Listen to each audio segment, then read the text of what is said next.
Shalom and welcome to another episode in our series called Israel on Location. Today we're still here at Beth Shean. There's many things to see here, but I wanted to take you to the location of the public latrine.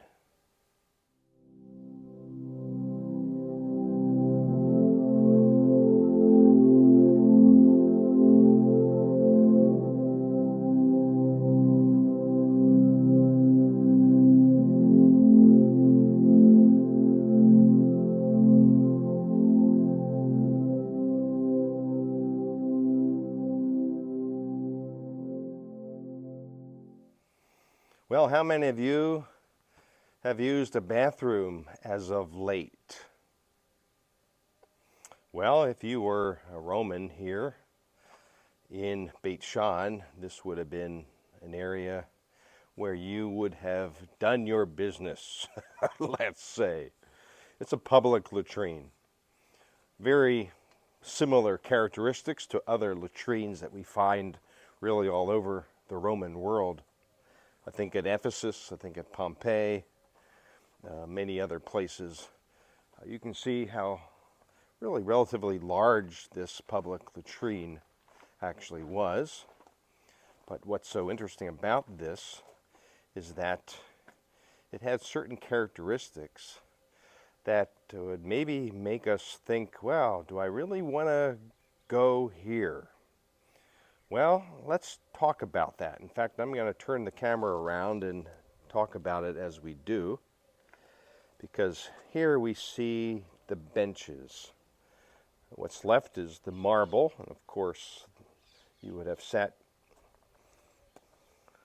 let's just say, with one cheek on one part of the marble and the other on the next piece of marble, and underneath you would have been a trough of water taking away the waste.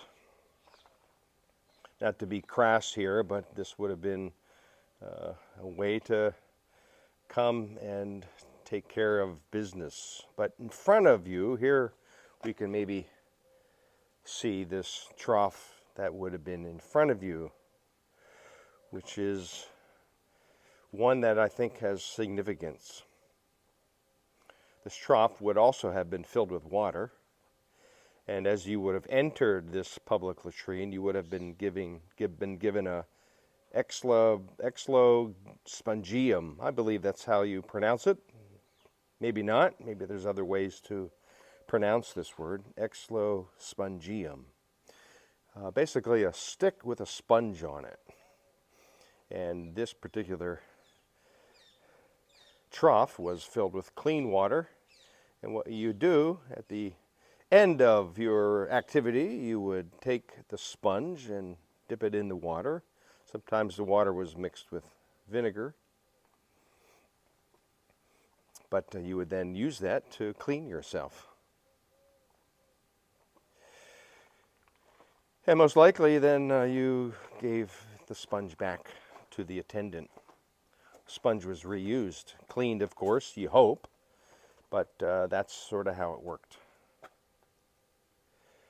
So I want to relate this to something significant that we can read in the Gospels. When Jesus is on the cross, he's actually handed 2 times a stick with a sponge on it.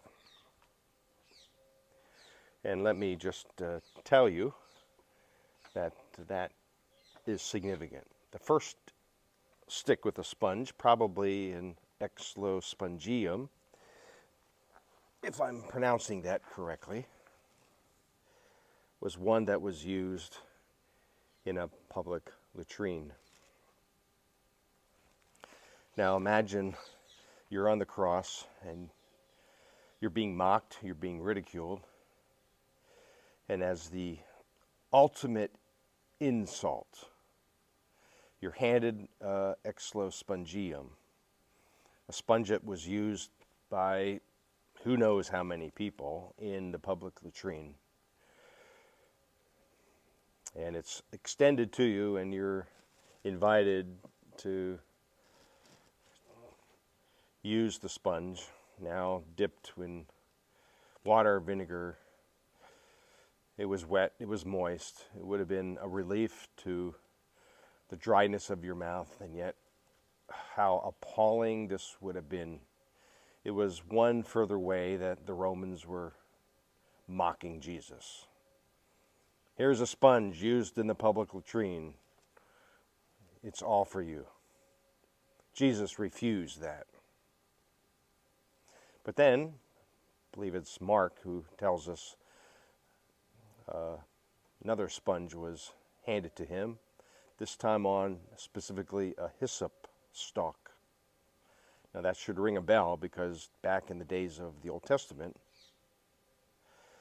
a hyssop plant was used to spread the blood over the doorpost of an Israelite home to save them, rescue them from the 10th plague of death.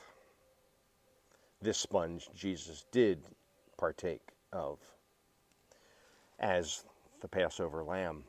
The imagery is really unbelievable, because whereas Jesus denied this exlospongium, this dirty sponge used at the public latrine, he accepted the sponge with the hyssop on it as maybe a further way to say, hey, I am the Lamb of God who takes away the sin of the world.